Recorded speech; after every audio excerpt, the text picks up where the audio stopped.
We're doing a really intensive piece of research called a discovery with a team from the centre. We're looking at the massive amounts of change that have happened in general practice over the last few years in how people get in contact with the GP practice and access services.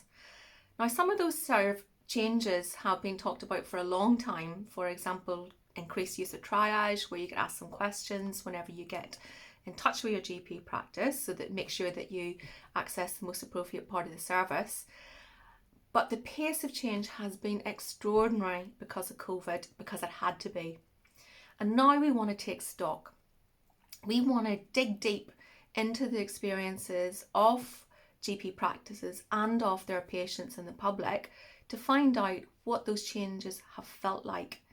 Which things have been really useful, work well, you'd want to see more of, you want to see more of that happening, and which things feel like a bit of an experiment whose time has come and gone.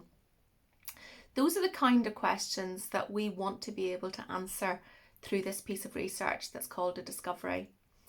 And when we have the answers, we'll be able to work with the people that are designing tech and policy to make sure that what they build meets the needs of everyone.